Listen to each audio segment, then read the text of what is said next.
Bom dia, paz do Senhor Jesus a todos. Estamos aí em pleno domingo de Páscoa. Nós estamos comemorando aí a ressurreição de Cristo Jesus. Nós queremos que Cristo renasça no coração de muitos. Nesta manhã, de onde você está aí na sua casa, que você seja tocado pela palavra de Deus, que você seja tocada pela palavra de Deus.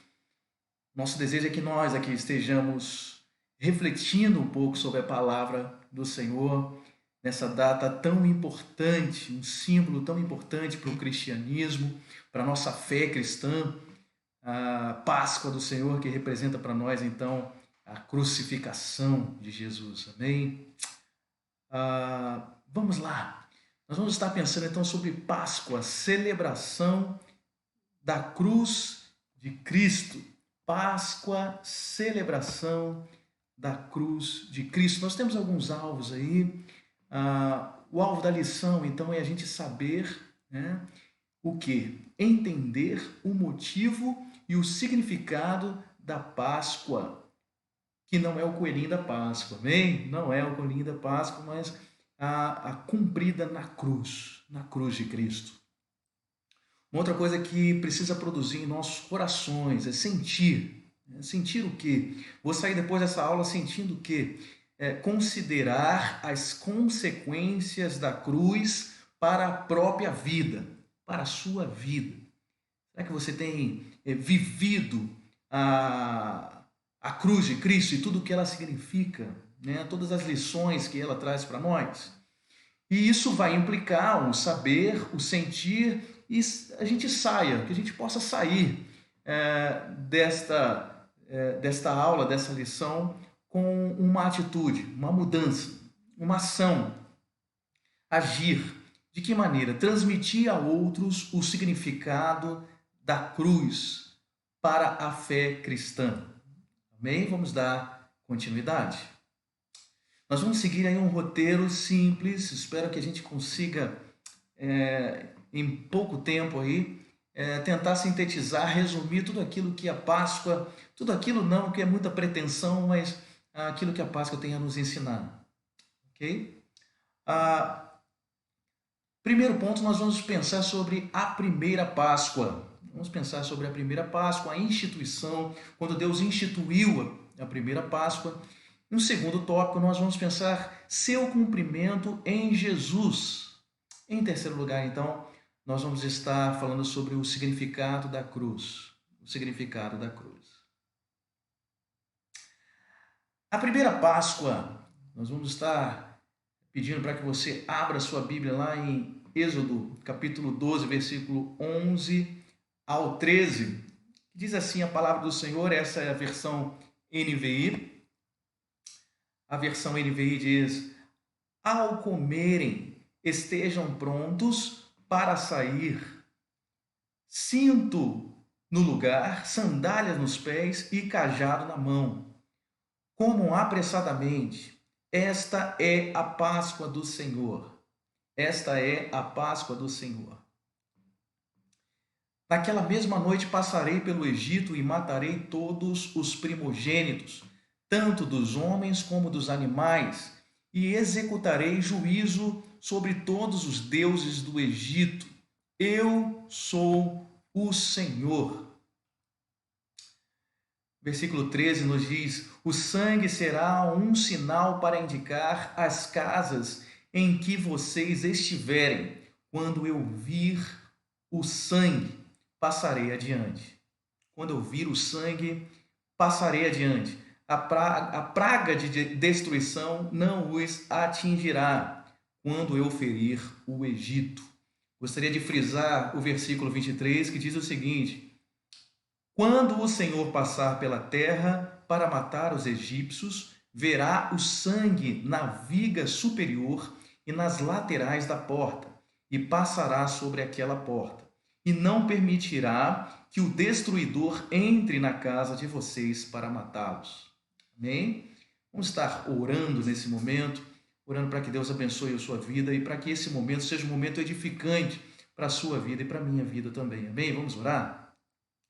Paizinho querido, em nome de Jesus, nós nos colocamos em Tua presença, pedimos perdão pelos nossos pecados, mas também, Senhor, enaltecemos o Teu nome, enaltecemos, Senhor, a Tua grandeza, a Tua beleza, a história da redenção, a maneira como o Senhor interveio, Senhor, na criação, trazendo à tona do nada, Deus, tudo o que hoje existe, incluindo nós, seres humanos, obra-prima das tuas mãos.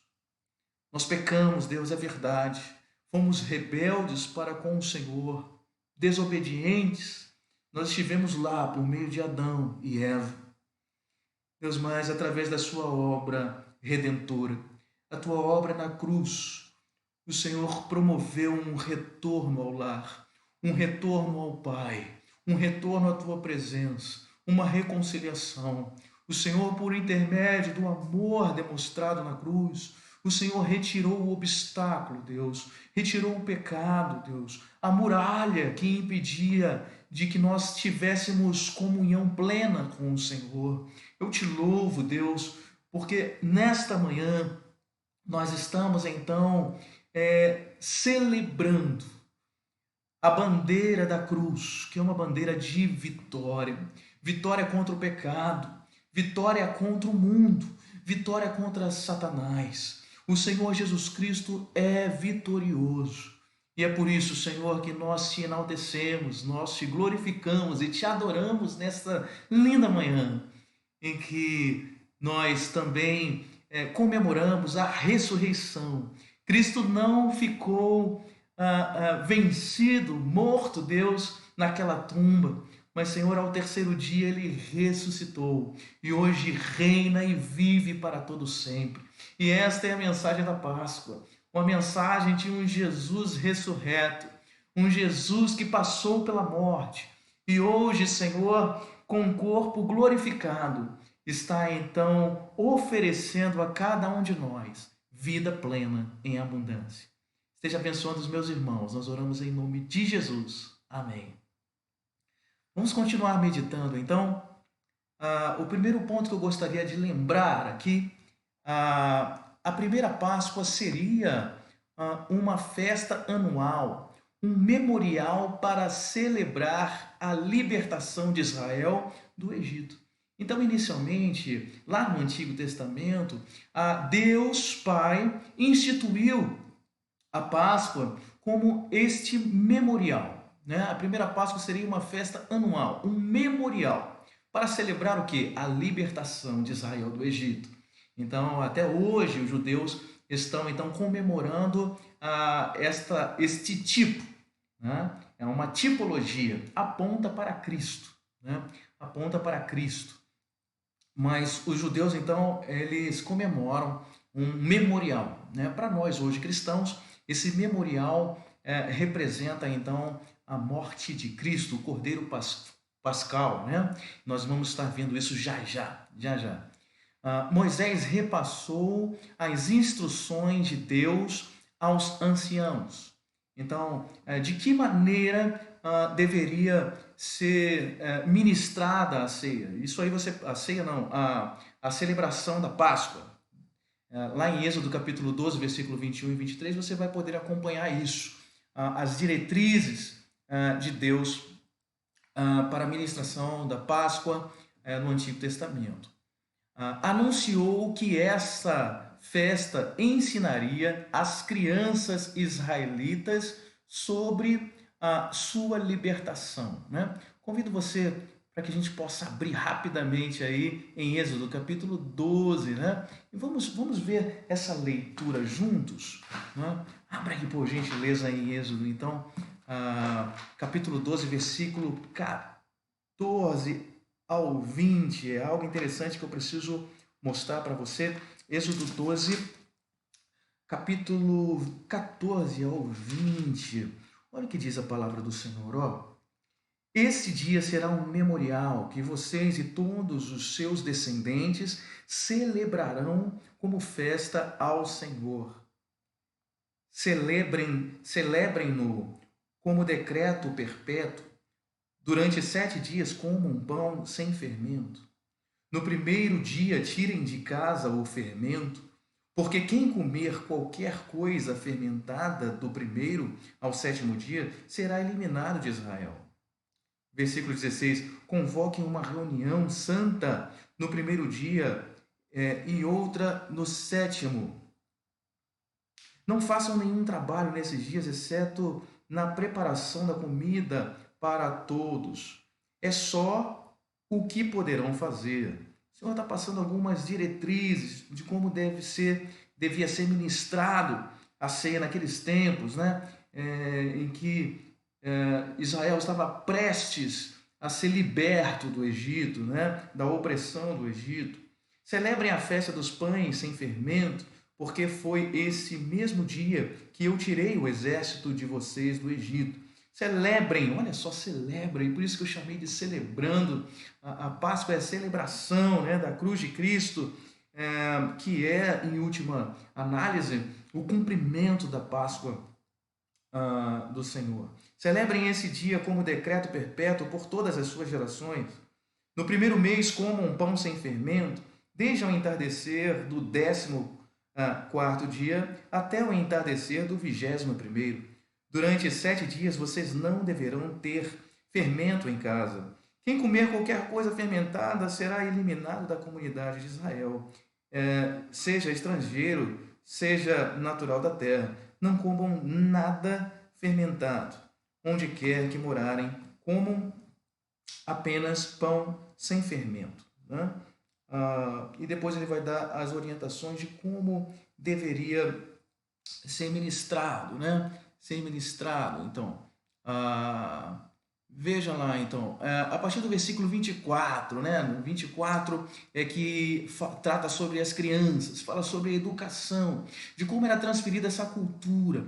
Irmãos, é muito importante a gente lembrar que a Páscoa ela é um memorial, que é para ser lembrado de geração em geração, quer seja um simbolismo judaico ou cristão, né? Perdura esta responsabilidade, principalmente do homem, né? Da casa, do sacerdote do lar, de relembrar qual é o significado real, verdadeiro da Páscoa. Veja comigo o versículo 24 ao 28.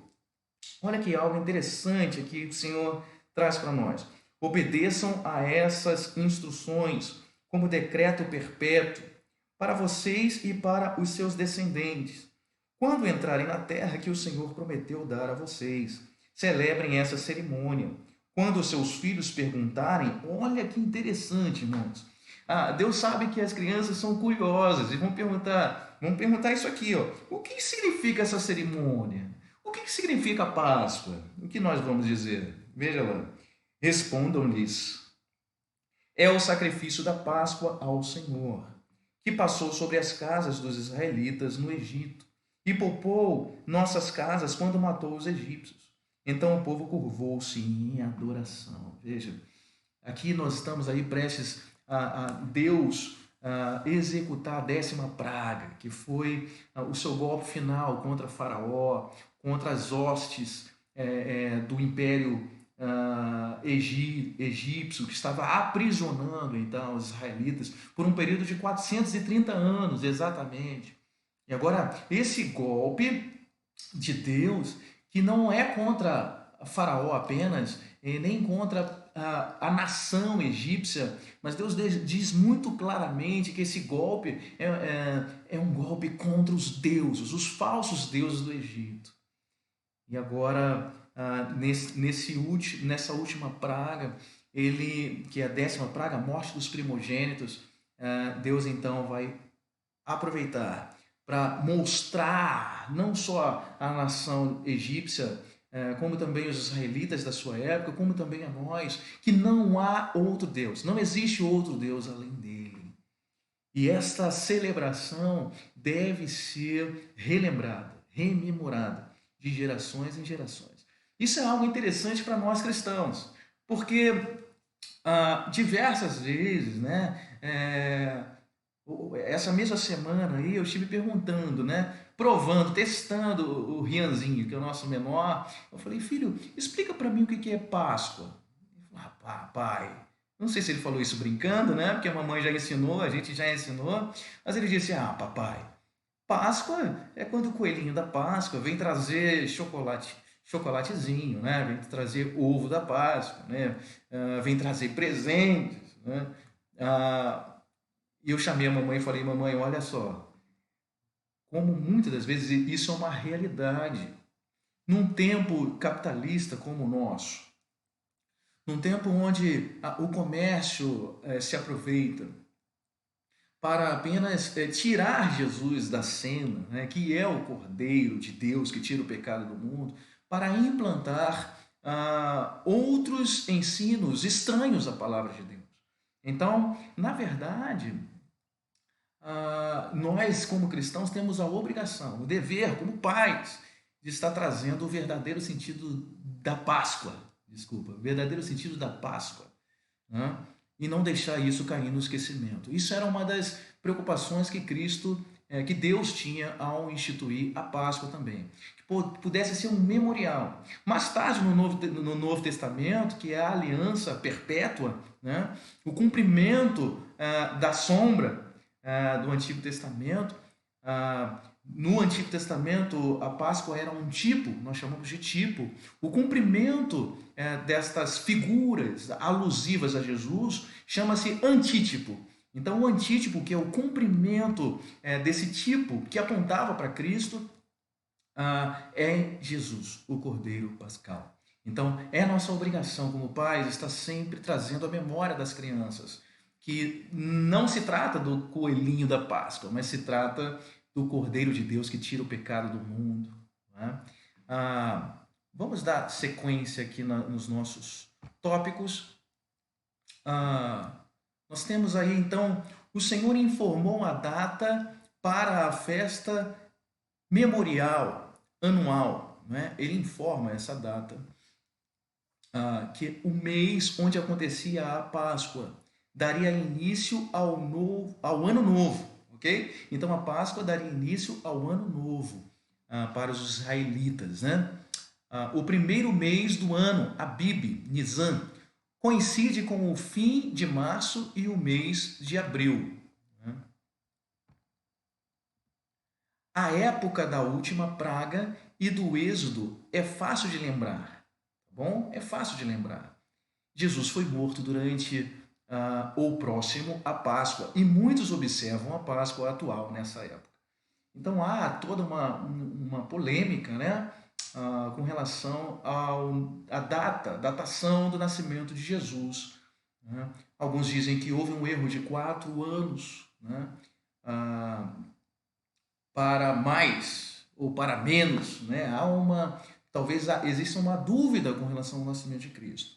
Mas uma coisa é certa, nós não temos dúvida com relação à sua morte, porque a morte de Cristo coincide justamente com a festa da Páscoa, né, comemorada pelo povo judeu. Né?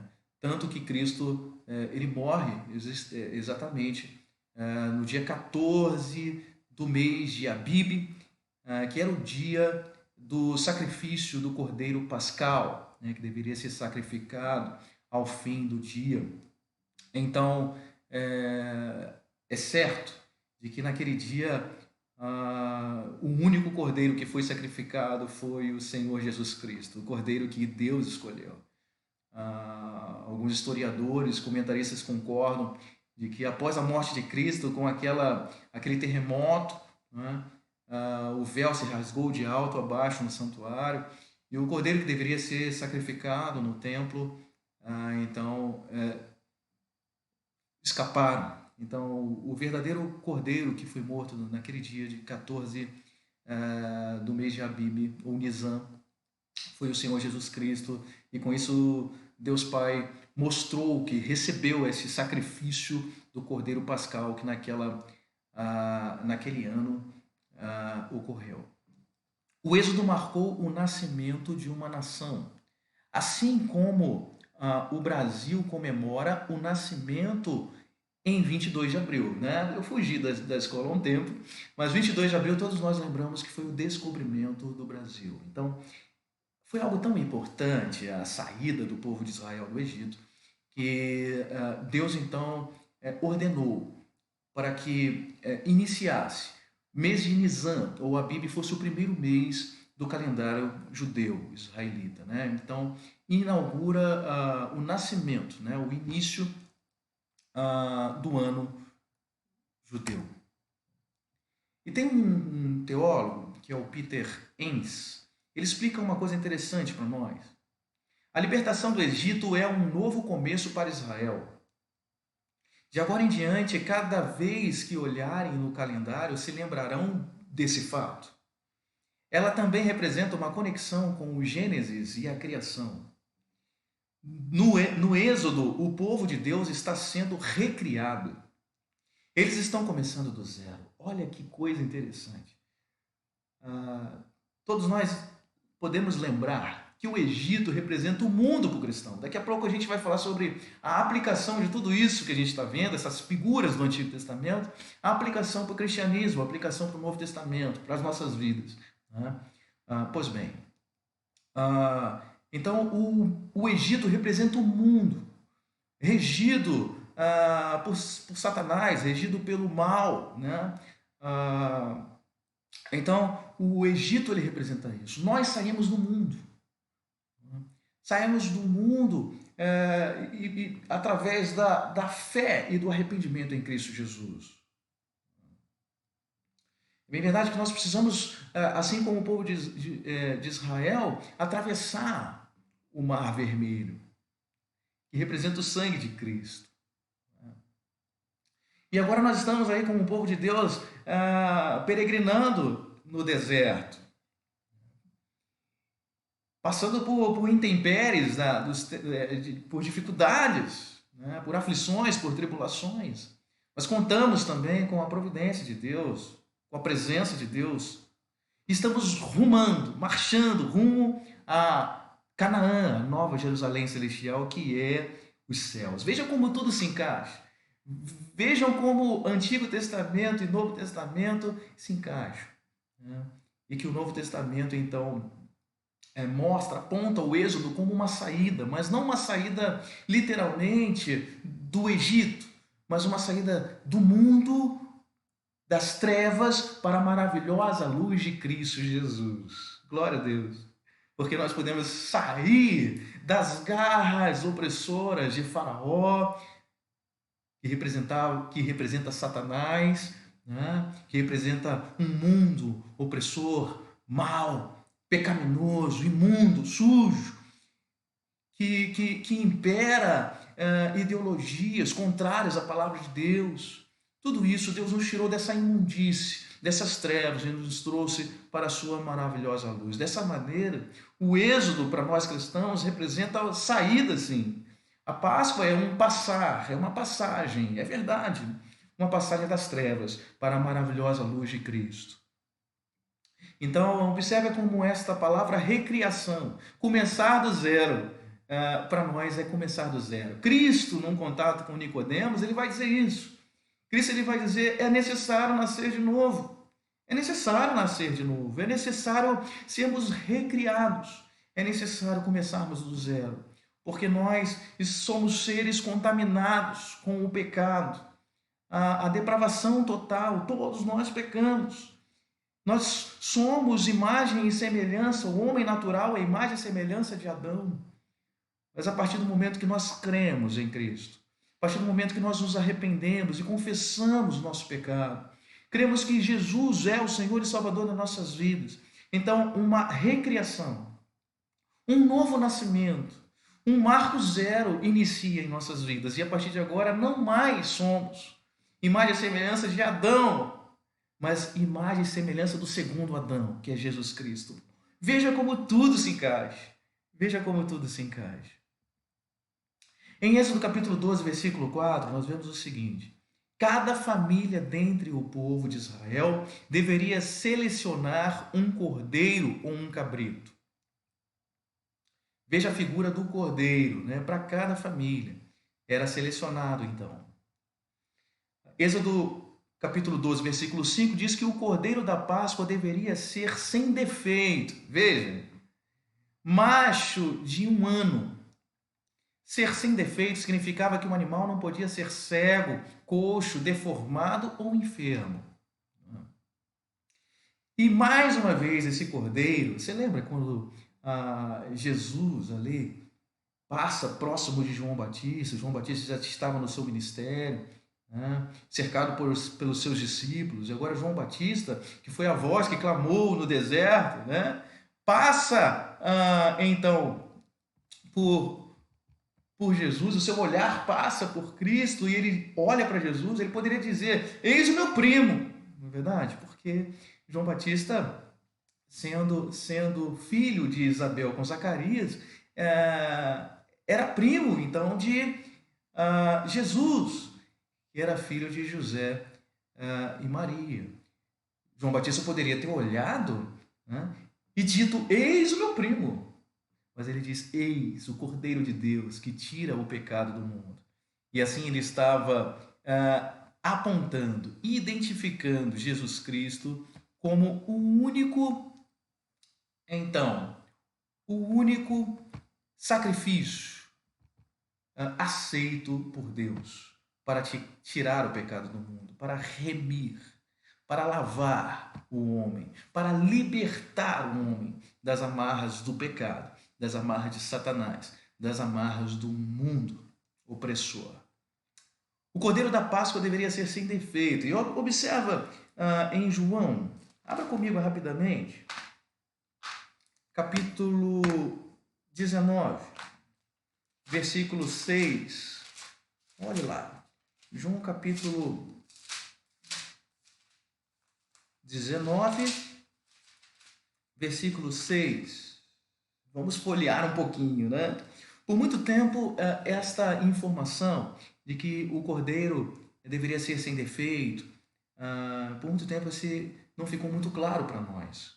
Mas com o passar do tempo, nós podemos ver então a confirmação disso. Um cordeiro sem defeito. Veja, João 19, versículo 6. Ao vê-los, os chefes, os sacerdotes e os guardas gritaram: crucifica-o. Então, alguns olhavam para Jesus e via então uma iniquidade, um pecado digno de morte. Mas é Pôncio Pilatos,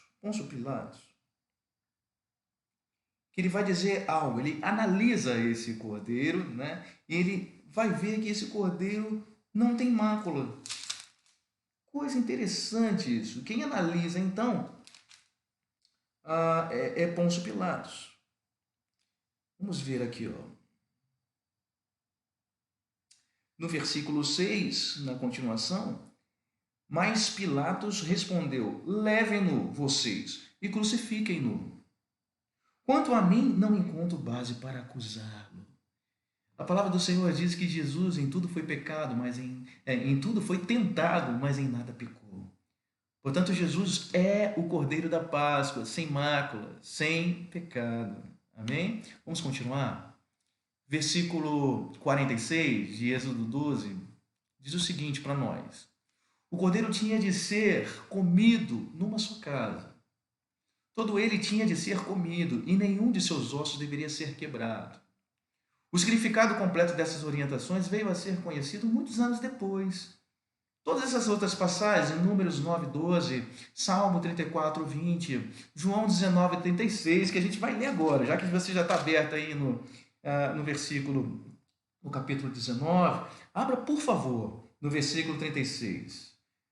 Veja que o apóstolo João, que é o escritor desse livro, ele consegue ver isso, né? Inspirado pelo Espírito Santo, João diz o seguinte: essas coisas aconteceram para que se cumprisse a Escritura. Nenhum dos seus ossos será quebrado. E como diz a Escritura no outro lugar, olharão para aquele que transpassaram. Aqui João está pensando em Êxodo 12, versículo 46, de que o Cordeiro Pascal não poderia ter ossos quebrados. Olha que detalhe, irmãos. E agora eu paro para fazer um parênteses aí e dizer para você que existem centenas de profecias cumpridas integralmente em Cristo. A proporção é impossível de calcular. São casas infinitas aí, decimais, né, de possibilidade disso se cumprir. Alguns falam aí em torno de 400, 380, existem muitos números de profecias cumpridas em Jesus. A possibilidade disso se cumprir é praticamente em uma outra pessoa da história, é praticamente nula. Não existe outro personagem na história capaz de cumprir integralmente as profecias do Antigo Testamento. Mas Cristo, na pessoa de Cristo, todas as profecias são cumpridas. As tipologias também, como é o caso aqui. Ele é o Cordeiro Pascal, sem mácula, sem defeito, e os seus ossos não foram quebrados. Versículo 36. No momento que foram quebrar as pernas dos ladrões à cruz, né? Então observaram que Cristo estava morto. Então apenas furaram o seu lado com a lança, mas os seus ossos não foram quebrados. Apenas o ladrão da esquerda e da direita que tiveram seus ossos quebrados, mas Cristo não. Observe os detalhes, irmãos. Cristo, ele se manifesta em sua perfeição, ele cumpre as promessas, as profecias nos mínimos detalhes. E esse mesmo Deus que se preocupa com as entrelinhas, com os detalhes da sua palavra, em cumprir os detalhes, é o mesmo Deus também que cumpre promessas em sua vida. Amém? Você pode dizer amém? Glória a Deus. Continua a pensar comigo aqui rapidamente. No versículo 8 e 9 de Êxodo 12, diz: comer a carne naquela noite. Eles deveriam comer a carne naquela noite. Deus especificou que a carne do cordeiro deveria ser assada no fogo, né? Porque os judeus não podiam beber sangue, né, de animal, então deveria ser assado, e nem nada cru também. Olha o cuidado de Deus com o povo, né? Vamos continuar. Junto com o cordeiro assado, os israelitas foram instruídos a comer pães asmos. Esse pão asmo é o pão sem fermento. Mais para frente, o fermento passou a representar a presença do pecado. Observa como os detalhes, né? Deus estava dizendo que não gostaria que o pecado viesse habitar na vida do crente, na vida dos seus filhos. Portanto, aqui é uma ilustração de uma vida sem pecado. Esse povo deveria comer um pão sem fermento, da mesma maneira como nós, cristãos, devemos nos alimentar, não do pecado, mas da santidade de Deus. Portanto, tirar o fermento mal das nossas vidas, né? E as ervas amargas. As ervas amargas representavam para aquele povo o pão da aflição. Eles iam lembrar de que os 430 anos, né, vividos na escravidão do pecado no mundo, sob as rédeas, né, de um faraó opressor. A gente fica pensando aquelas grandes pirâmides. Quem foi que construiu? Foram os judeus, né? A duras penas, né? Chicotadas nas costas, uma política escravagista, né? Uma escravidão, uma opressão sobre o povo. Aquele povo ali, ele vai para o deserto, ele esquece disso. Tem um momento que eles saem do Egito, mas o Egito não sai deles. E tem um momento que eles então começam a sentir saudade. Começam a sentir saudade do tempo da escravidão. Será que os crentes também, de vez em quando, não sentem uma saudade do pecado, do mundo, daquilo que faziam, da velha vida, do velho homem? Meus queridos, portanto, nós devemos fazer como esses homens, né? Como essa ilustração. Trazer a lembrança de que era amargo. Estar no mundo era amargo, não era bom, não era agradável, não. Tinha prazeres passageiros que nos aprisionavam, que nos acorrentavam, vícios dos quais nós não conseguíamos nos libertar pelas nossas próprias forças. Portanto, não devemos olhar para trás, para o Egito, com saudade, né? Com saudosismo, mas devemos sempre trazer a lembrança que lá era o pão, como se diz, que o diabo amassou, né? Era o pão da aflição. Portanto, não devemos voltar para o próprio vômito, não devemos voltar para o velho homem, para a velha vida, mas devemos rumar, continuar a nossa caminhada rumo a Canaã celestial. Amém? Então, pão da aflição. Lembrar as pessoas de que elas saíram apressadamente da terra do Egito, né? O Senhor diz isso, né? Nessas passagens aí de Êxodo, que aquele povo deveria cingir os lombos, né? Deveria pegar o cajado, né? E sair apressadamente. Isso representa que justamente quando nós aceitamos a Cristo, nós andamos mais depressa, nós abandonamos, abrimos mão, então, do pecado que nos deixa pesado, todo o peso do pecado. Então a gente fica mais leve, a gente deixa essas coisas para trás que nos atrapalham, o peso extra, para podermos andar mais leves, né? E podemos desfrutar sem obstáculos, né? Sem interferências, desfrutar da nossa presença, da nossa comunhão, da nossa intimidade com Deus. Portanto, essa também é uma promessa de Cristo em nossas vidas, e que através de Jesus Cristo, o Cordeiro Pascal, nós podemos abrir mão de todo o peso sobressalente para podermos correr rumo a Jerusalém Celestial e cumprir as promessas de Deus em nossas vidas. Amém? Amém. Vamos dar continuidade aqui. As ervas amargas também lembrariam os israelitas das experiências amargas que eles tiveram durante o cativeiro egípcio. Okay? De acordo com o Mishnah, essas ervas específicas eram... a gente não tá meio longe ainda do almoço, né? Então a gente pode falar aqui, o pessoal vegetariano aí, alface, chicória, couve, endívias e dente de leão, consideradas ervas amargas, que lembravam então o sofrimento que o povo passou enquanto esteve escravo do Egito. Amém? Vamos continuar? No versículo 11, então, nos lembra comer apressadamente o cordeiro. Isso lembra para nós que aceitar o Senhor Jesus Cristo como Senhor e Salvador nas nossas vidas não é uma coisa para amanhã, não é uma coisa para no final da minha vida eu aceito Jesus. A mensagem da Páscoa nos mostra que nós devemos comer apressadamente. Se você ler João 6, quando Jesus fala assim, o que não comer do meu pão, não comer de mim, não beber de mim, não é digno de mim. Quem não comer da minha carne, beber do meu sangue, não é digno de mim. E com isso ele está dizendo que nós devemos abraçar todos os seus ensinos, aceitá-lo voluntariamente, abrir o nosso coração para que ele entre e que ele seja Senhor e que ele venha governar, não apenas residir, mas presidir em nossas vidas, né? Então comer de Jesus, dos seus ensinos, não é uma coisa para amanhã, é uma coisa para já, é uma coisa para hoje. Devemos comer apressadamente esse cordeiro. Essa é uma mensagem da Páscoa para nós. Pães asmos e ervas amargas, né? Vestidos para uma saída rápida, lombo cingido, sandálias nos pés.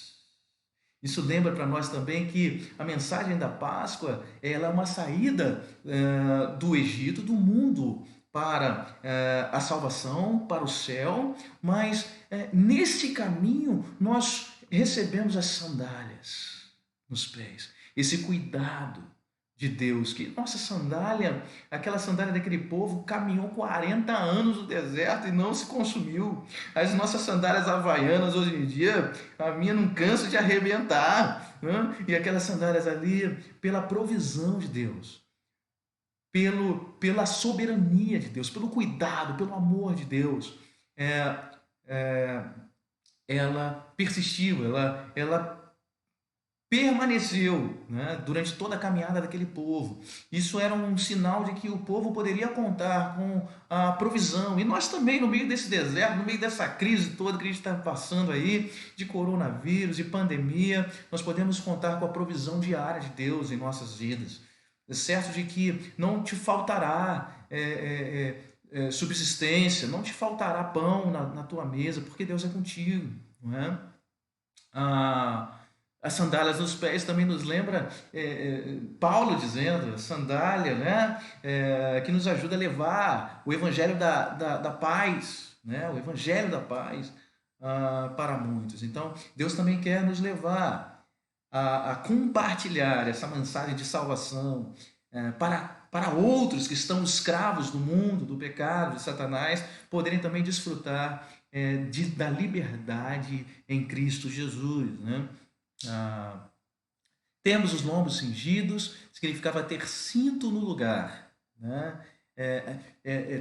E Paulo também lá em Efésios 6, né, quando ele vai falar da armadura, ele diz desse cinto no lugar, para que as suas vergonhas não venham a aparecer, né? O cinto representava isso, de que a vergonha do homem, né, aquele vestidão que eles usavam, não ia aparecer. Então, Cristo ele se preocupa muito com isso, de que nós não tenhamos uma vida vergonhosa, cheias de atitudes, de falas que venham a nos envergonhar, que venham a trazer morte para a nossa vida moral, né? Foi assim lá em Gênesis, quando o homem pecou e tentou fazer uma folha de figueira, né? Tentou fazer uma roupa de folha de figueira que Deus reprovou, disse negativo.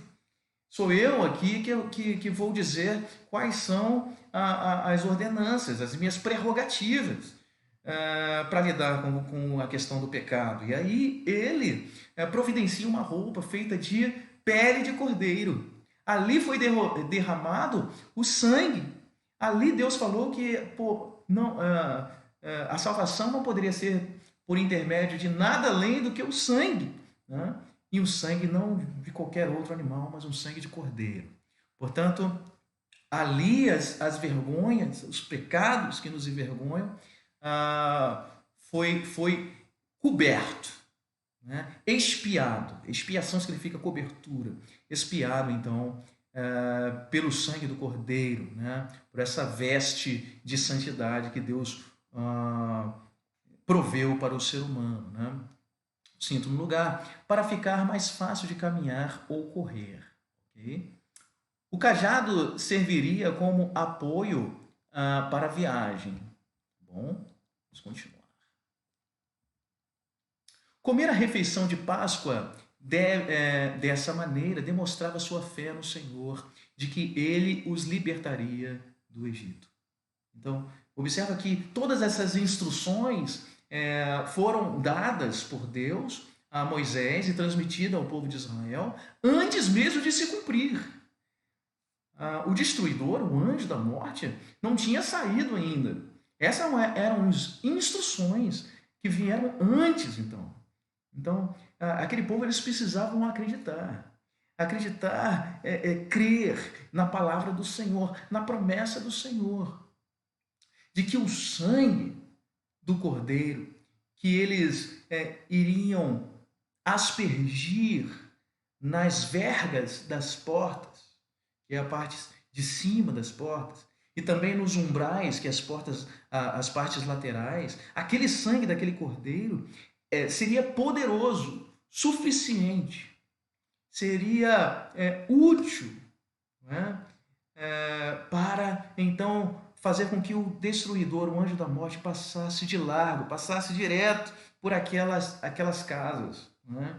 É bem interessante isso, porque as casas dos egípcios, né, tinham então amuletos, né? As casas dos egípcios tinham amuletos, e nesses amuletos aí de todos os deuses, era uma cultura politeísta, né? Então vários amuletos, e eles acreditavam que aqueles amuletos os asseguravam, os protegiam de maldições. Então Deus está dizendo que o anjo destruidor que traria juízo e consequente libertação do seu povo passaria por cima dos amuletos egípcios, passaria por cima dos deuses egípcios. Tudo aquilo que eles acreditavam falsamente, que lhes trariam proteção, na verdade eram deuses mortos, era uma idolatria falsa. Meu querido, nisso eu quero pensar com vocês que alguns líderes religiosos espalharam por aí de que é apenas nós colocarmos uma cruz, então, nas portas das casas.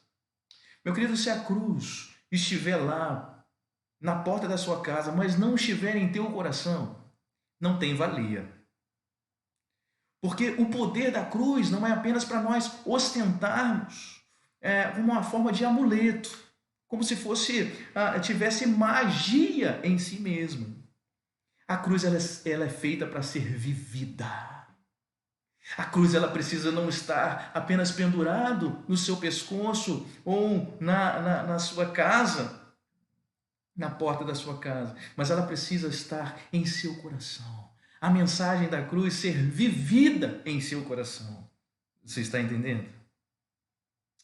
Então, eles acreditaram, eles precisaram exercer a sua fé em Jesus Cristo. Né? A sua fé é que o sangue do Cordeiro seria suficiente para livrá-los da morte. O objetivo da Páscoa era lembrar o que o Senhor havia feito na noite da última praga. Portanto, a festa foi apropriadamente designada a Páscoa do Senhor. O substantivo Páscoa tem relação com o verbo pasar, né, que significa passar. Né, e é visto nesses versículos 13, 23 e 27. Amém? Vamos ver agora o cumprimento a Jesus. Eu gostaria muito que você prestasse sua atenção agora aqui, porque nós já estamos caminhando aí para o final, e essa é uma parte muito importante, você não pode perder isso, amém? Vem comigo aqui, ó. Êxodo, capítulo 12, versículo 13 diz: quando eu vir o sangue, então Deus está falando, quando eu vir o sangue, eu os livrarei, né? Muitas pessoas ao longo dessa pandemia usou esse versículo aqui para nos lembrar, né, de que deveria sim, o povo deveria obedecer a Deus. Primeiro, passando o sangue nos umbrais, nas vergas das portas. E depois eles deveriam obedecer a Deus não saindo das suas casas. É bem verdade que esse isolamento social que nós estamos passando, né, ou distanciamento, ele é algo importante nesse momento de pandemia, para que a gente não venha se contaminar no contágio aí, né, com essa terrível doença. Mas se é verdadeiro que nós devemos ficar em casa, também é verdadeiro que nós venhamos a passar o sangue do Cordeiro nos umbrais da nossa vida, nas vergas das portas do nosso coração. Portanto, o sangue do Cordeiro Pascal, que é Jesus Cristo, precisa estar em nosso coração. Nós precisamos viver esta lição, viver esse ensino da Páscoa, da cruz de Cristo em nossas vidas. Temos que estar cobertos, espiados por esse sangue que nos livra do mal, da morte, do pecado e da condenação eterna. O sangue foi o meio ordenado por Deus para a salvação do homem. A história da libertação de Israel é paralela à história de nossa salvação. Observa só. Agora eu fiz um quadro aqui para que fique mais claro para nós esse paralelo entre a história de Israel e a nossa história cristã. Ok? Vamos lá. Em primeiro lugar, Israel estava passando por uma morte iminente, um momento de morte iminente. O perigo estava rondando tanto para egípcios quanto para israelitas que não obedecessem a Deus. A morte iminente, a 10ª praga, foi a mais dura de todas elas.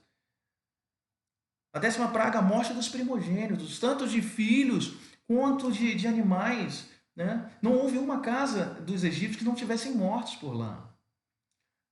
Convencer a deixar Israel partir do Egito. O objetivo era esse, é fazer com que Israel saísse do Egito. Né? E para que ficasse claro de que Deus, o Deus de Israel, o grande eu sou, é um único Deus vivo e verdadeiro. Isso perdura até os nossos dias de hoje. Então o Egito ainda sai com despojos, ainda sai com presentes valiosos, né, do Egito. E para nós, na nossa história cristã, vamos lá. Também há uma morte iminente para nós. O salário do pecado é a morte. Veja lá em Romanos 6, 23. Diz: o salário do pecado é a morte, mas o dom gratuito é a vida eterna em Cristo Jesus. Que morte nós estamos tratando aqui? A morte física. O pecado quer nos matar, mas mais rápido. Quando então nos escraviza a um vício que vai debilitando a nossa saúde. Há vícios aí de drogas lícitas, que querem nos debilitar, nos matar mais rápido. Há o perigo da morte também, que é a morte moral. O pecado quer fazer com que eu e você tenhamos os nossos nomes afogados, mergulhados na lama. Em terceiro lugar, o pecado tenta também nos matar espiritualmente, porque nós sentimos um vazio em nosso coração que a gente tenta preencher com coisas e pessoas e falsas religiões, filosofias, ideologias políticas e tantas outras coisas para tentar, na verdade, preencher o vazio do nosso interior, que é do exato tamanho de Deus. Só Ele pode preencher. E por fim, o pior das mortes, que é a segunda morte, é a morte eterna. Algo precisa fazer para mudar o rumo que temos tomado em direção à morte eterna, a um lugar chamado inferno. Porque o mal vai vai receber o tratamento devido, vai receber a punição, a condenação devida da parte de Deus. Deus vai tratar a questão do mal. E a maneira como Deus trata o mal é inferno. Portanto, há um perigo eminente.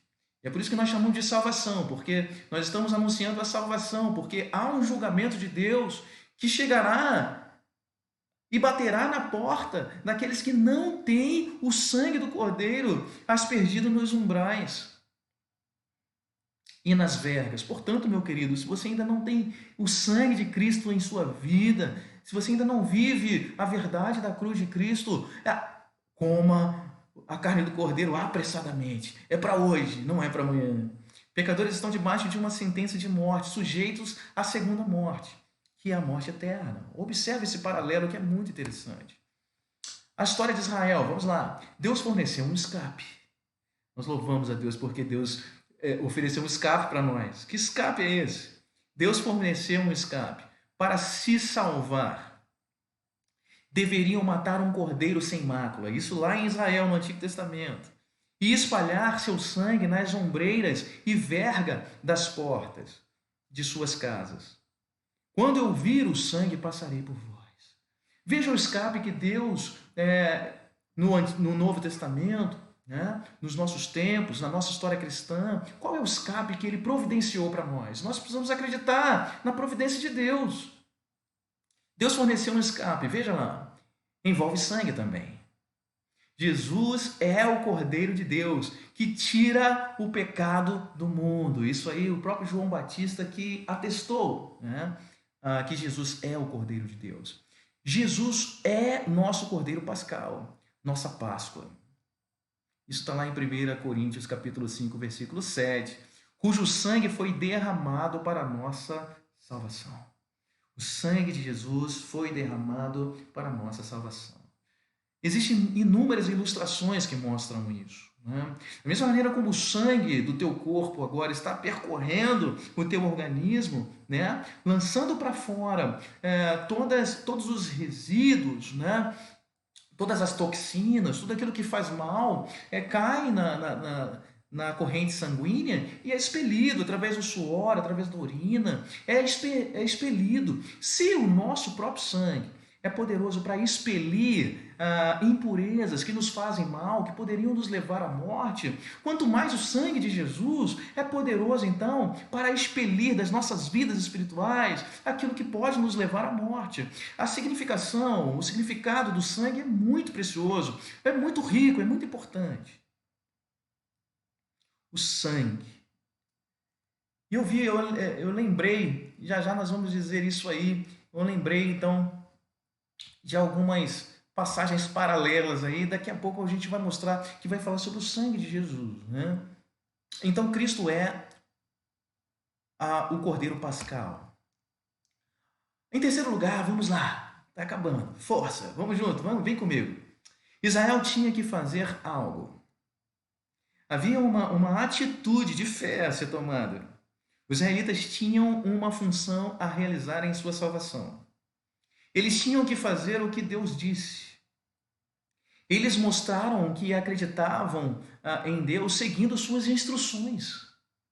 Mataram os cordeiros e permaneceram nas casas, protegidas pelo sangue. Veja, se nós estamos protegidos dentro das nossas casas, em isolamento e distanciamento social, também é verdadeiro que nós precisamos passar o sangue do Cordeiro de Deus, que tira o pecado do mundo, nos umbrais da porta do nosso coração, nas vergas do nosso coração. Viver a cruz de Cristo, viver a Páscoa. Nós podemos ver isso lá em Hebreus, capítulo 11, versículo 18. Nós não vamos ler porque o tempo é curto. Amém? Temos que fazer algo, os cristãos também podem fazer algo. Vamos lá. Temos um papel a realizar em nossa salvação. Nós também temos um papel. Mostramos nossa fé em Deus, em suas provisões para a nossa salvação, ao seguir suas instruções. Somos salvos pelo sangue de Jesus quando, ao confessarmos nossa fé nele, ao confessarmos, me perdi aqui, somos salvos pelo sangue de Jesus quando, ao confessarmos nossa fé nele e termos nos arrependidos, somos batizados em Cristo, na morte de Cristo. O que eu quero dizer com isso? Eu quero dizer que no ato da nossa fé em Cristo, nós nos tornamos um só com ele. Não é? No momento que nós cremos no sacrifício de Jesus por nós, os nossos pecados são transferidos para ele. É a substituição. E a justiça dele é transferida para nós. Nós nos tornamos um só com ele.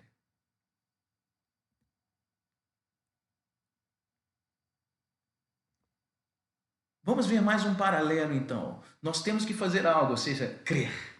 Crer que o sangue de Jesus é suficiente para nos salvar do perigo que está tão próximo de nós. Vamos seguir? Israel foi salvo. Israel foi salvo. Vamos lá. Naquela noite, o destruidor não tocou nos primogênitos israelitas.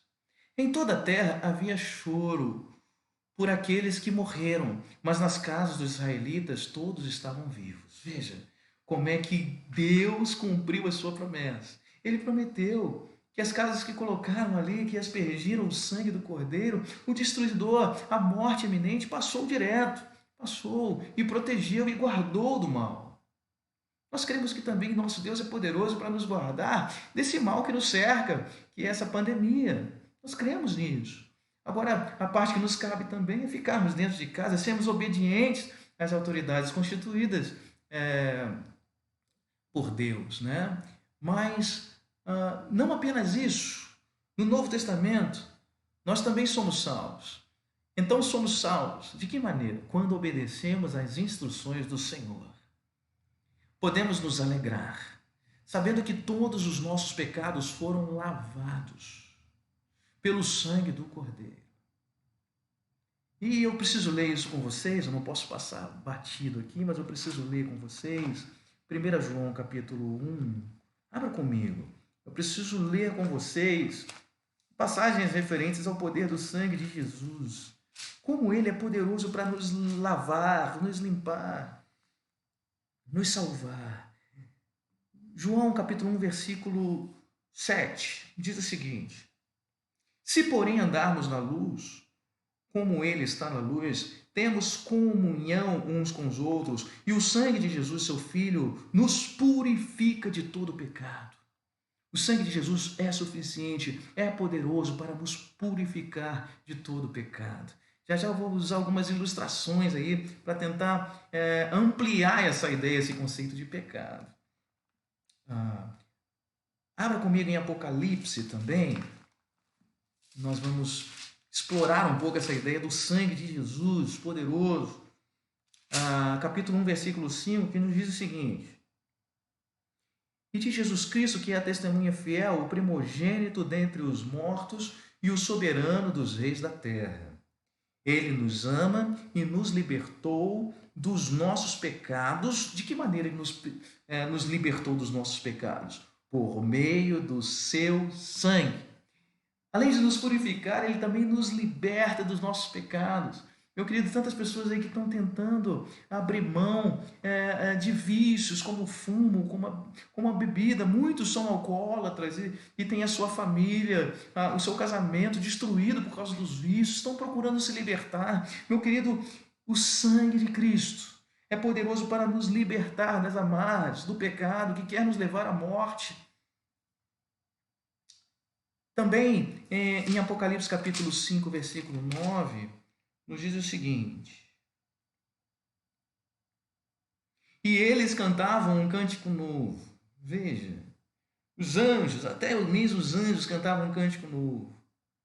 Tu és digno de receber o livro e de abrir os seus selos, pois foste morto e com o teu sangue compraste para Deus gente de toda a tribo, língua, povo e nação. Meu querido, o sangue de Jesus é poderoso também para nos comprar. Nós somos de Deus duas vezes. Primeiro, porque Ele nos fez. E segundo, porque Ele nos comprou com preço de sangue. Nós somos preciosos. O quanto você vale? Você vai poder dizer, por mais que o mundo diga que você não vale R$ 1, por mais que Satanás diga que você não tem o valor, a dignidade de entrar na presença de Deus. Contudo, a Bíblia diz que você tem o valor do sangue de Jesus, do sangue do Cordeiro, do Deus Filho. Nós somos dele duas vezes. Primeiro, porque ele nos fez. Segundo, porque ele nos comprou com sangue precioso. Portanto, o que podemos dar em troca, a não ser a nossa vida, o nosso coração, o nosso santuário, para que ele venha habitar. O lugar onde ele quer habitar é no seu coração, na sua vida. Glória a Deus por isso. Glória a Deus, que nos comprou com seu próprio sangue. Eu quero convidar você também a abrir em Apocalipse ainda, capítulo 12, versículo 11, que diz o seguinte: eles o venceram pelo sangue do Cordeiro e pela palavra do testemunho que deram diante da morte. Não amaram a própria vida. Venceram quem, irmãos? Veja o versículo anterior, versículo 10.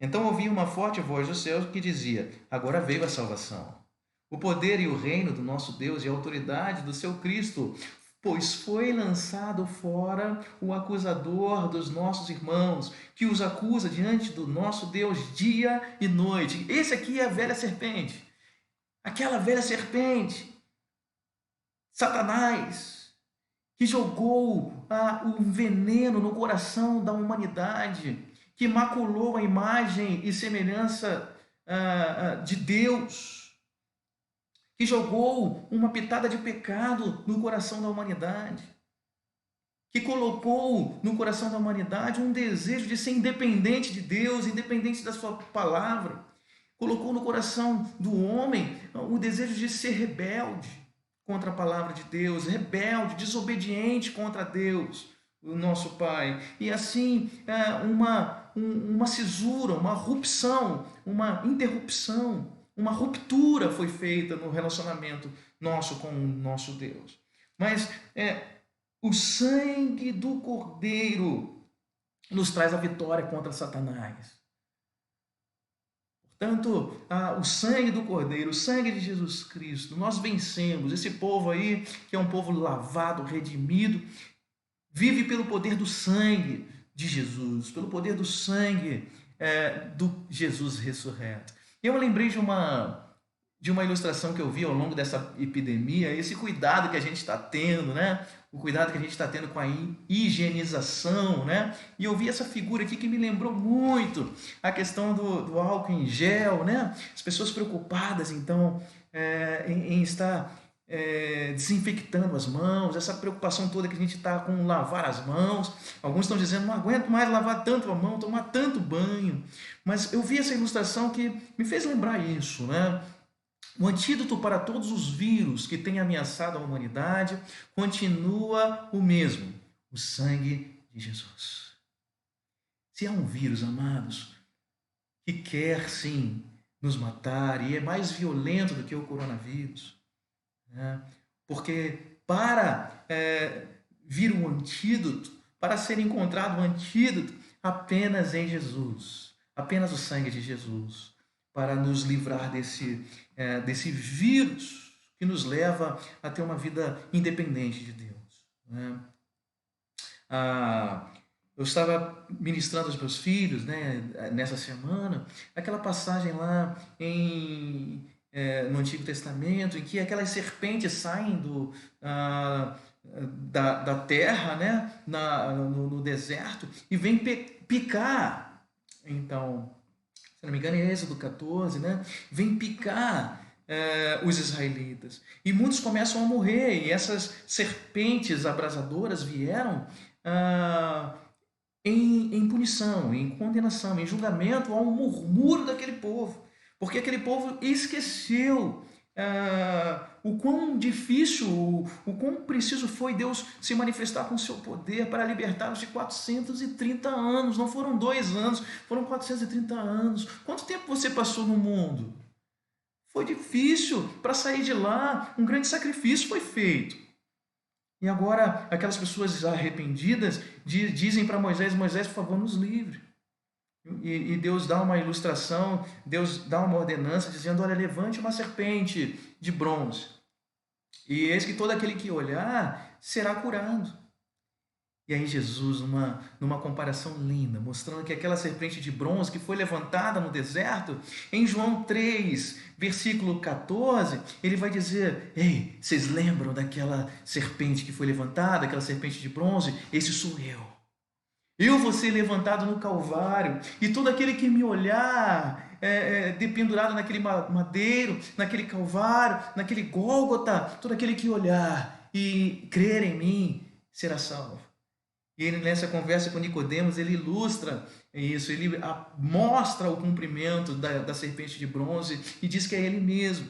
E mais adiante ali, no versículo mais famoso da Bíblia, ele vai dizer: porque Deus amou o mundo.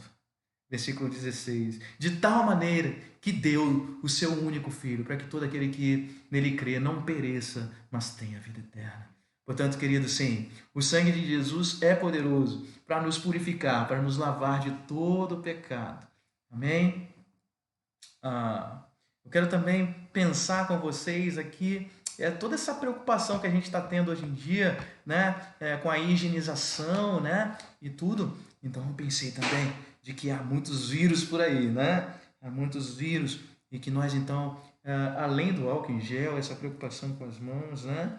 Nós precisamos então estar usando essa máscara, né? Essa máscara aqui. Então, na verdade, tá certo aí, tá torto, como é que é? Né? Essa máscara aqui, né? Ela então representa a cruz de Cristo. E a partir de agora, ela vai me purificar, né? Ela vai me livrar dos vírus que estão contaminando, do pecado do mundo. Eu vou conseguir passar por esse mundo sem ser contaminado. Quais são os pecados que você conhece? Diga lá. Mentira, assassinato, roubo, adultério. Meu querido, o sangue de Jesus nos cobrindo em nossa vida. Ele é o nosso filtro. Ele é o filtro que nós precisamos. Nós estamos tão preocupados com o coronavírus, é verdade. Mas muitas das vezes nós negligenciamos, então, a salvação que Deus nos ofereceu. Eu quero dar uma ilustração que eu aprendi há pouco tempo para elucidar um pouco mais essa lição. Ok? Esse tempo já passou um pouco, a questão do DVD, né, que gravava a nossa história, gravava lindas histórias, grandes filmes e tudo mais. O DVD até pouco tempo, depois veio o Blu-ray, agora a gente quase na Netflix, agora ninguém tem tocador de DVD mais em casa. Mas vamos supor que esse DVD aqui pudesse conter toda a sua história. Eu sei que na sua história existem orgulhos muito grandes, de grandes vitórias, de triunfos que você teve ao longo da sua vida. Mas eu sei também que na sua vida, assim como na minha, existem falhas que nós cometemos em ações, em falas. Tratamos pessoas como gostaríamos de ter tratado e coisas das quais nós nos arrependemos, que nós fizemos ao longo de toda a nossa vida. E se nós fôssemos alistar isso, seria uma lista quilométrica de pecados que nós cometemos ao longo da nossa vida. Portanto, você imagina que esse DVD aqui estivesse sendo transmitido e várias pessoas estivessem vendo, ia ser algo vergonhoso. Esta mão aqui representa a sua vida, e esse aqui é o seu pecado. E esse teto que está acima de mim é Deus. Portanto, esse pecado, está até representado pela cor preta, ele se opõe, ele fica como se fosse uma muralha, um obstáculo entre você e Deus. E você não tem como ouvir a sua voz plenamente, não tem como enxergar pelos olhos da fé nitidamente o agir de Deus na sua vida. O que Cristo faz com a minha mão direita é se oferecer dizendo: ei, passa para mim esse pecado. O que Cristo fez na cruz foi justamente substituição, foi transferir o pecado. Ele que não tem pecado, ele que é totalmente justo. Nós poderíamos até ilustrar a justiça de Cristo com um outro DVD, que representa uma vida límpida, uma vida santa, justa, reta. E agora ele vai oferecer dizendo: vamos trocar? Vamos trocar? Na cruz, o seu pecado passou para ele. Aquilo que você fez de errado, egoísmo, violência, ofensas, roubos, o que quer que você tenha feito, adultérios. Você pode falar: não, mas eu nunca adulterei, eu nunca traí a minha esposa, mas em pensamento, Cristo fala que se nós cobiçarmos uma mulher em nosso pensamento, já adulteramos em nosso coração. E agora, tudo aquilo que fizemos de mal, no momento que nós cremos, nós nos tornamos um só com Ele na cruz. Os seus pecados são transferidos a Ele. Mas também tudo aquilo que Cristo fez de bom, todas as suas obras, a sua justiça é transferido para nós. E agora Deus, ao olhar para nós, vê que nós somos justificados, justos. E agora nós podemos ter plena comunhão com Ele. A sua glória pode refletir em nossa vida, através de uma vida limpa, de uma vida transparente, uma vida que agrada a Deus, uma vida santa e reta. Você pode entender nessa pequena e simples ilustração? Agora, nós estamos quase terminando. Em último lugar, eu gostaria só de deixar aqui para você, ainda na história de Israel, Deus forneceu um memorial. Deus instituiu uma festa, a festa da Páscoa, para ajudar as pessoas a se lembrarem do que Ele havia feito por eles naquela noite. É um memorial para que de geração em geração nunca mais esquecêssemos que no Antigo Testamento a Páscoa representa o pesar, a passagem do Egito para a liberdade. Mas e na nossa história cristã? Deus forneceu um memorial. Como na história da salvação dos israelitas, Deus instituiu. Deixa eu colocar o slide para você. Deus forneceu um memorial. Como na história da salvação dos israelitas, Deus instituiu uma festa memorial que deve ser mantida, não anualmente, mas semanalmente, a ceia do Senhor. O memorial do corpo e do sangue sacrificado de Jesus Cristo foi estabelecido de forma que nós nos lembremos constantemente do que Deus fez por meio de Jesus para nos salvar. Cristo, ele na última ceia, antes da crucificação, ele institui a ceia do Senhor de uma maneira bem simples.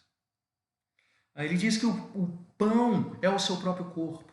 Aquele pão celebrado ali era o seu próprio corpo. O pão asmo, a qual eles ingeriram, tanto ele quanto os discípulos, em Mateus 26, na instituição da ceia do Senhor, representava uma vida sem pecado. O pão que era o seu corpo, que era entregue, que era rasgado por amor ao seu povo. E agora, no terceiro cálice, que é o cálice da redenção, ele agora diz que o vinho representa o sangue que tira o pecado de muitos, de todo aquele que crê. Portanto, meus queridos, para nós finalizarmos, a gente vai encerrar por aqui, tá bom? Mas nós vamos encerrar com essa frase: a noite tem mais, amém?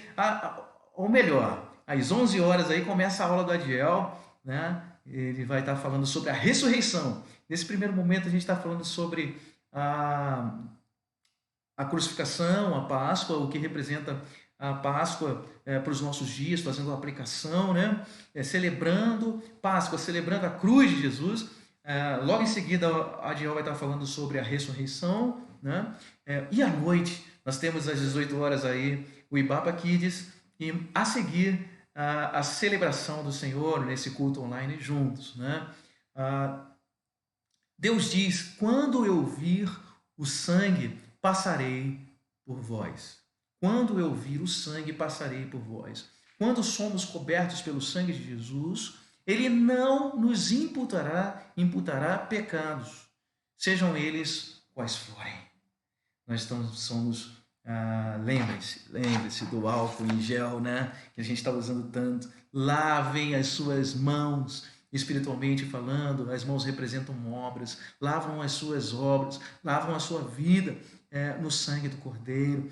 Protejam-se do pecado e do mal que ele imputa em nossas vidas, a morte que ele quer nos levar, o juízo de Deus, a morte eterna que ele quer nos levar, a morte física, a morte moral, a morte espiritual, a morte eterna. Meu querido, só há uma salvação: o sangue de Jesus.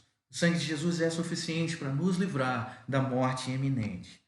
Amém? Gostaria de orar por você, gostaria que, eu espero que tenha valido a pena, que tenha edificado a sua vida. Eu quero orar por você nesse tempo de pandemia, mas nesse tempo de pandemia espiritual, em que a morte tem devastado tantas vidas, tantas famílias que estão sendo destruídas pelo poder do pecado, pelo poder dos vícios, pelo álcool, pelas drogas não lícitas, e tantos outros problemas, tanto divórcio acontecendo em nosso tempo por conta do pecado. A gente liga a televisão e é muita tragédia acontecendo, e na verdade Cristo diz que todas essas tragédias que nós vimos, o causador maior é o pecado, do qual, amados, só o sangue de Jesus é o antídoto. Só o sangue de Jesus é o antídoto. Lembra das serpentes de bronze? A serpente de bronze, então, normalmente o veneno da serpente é feito assim. O veneno da serpente é tirado, o veneno da serpente, e colocado num animal maior. Um animal que seja mais imunizado, que tenha resistência imunológica mais forte. Então é colocada num cavalo. E ao colocar no cavalo, aquele cavalo ali, ele reage, né, cria anticorpos, e aqueles anticorpos são tirados.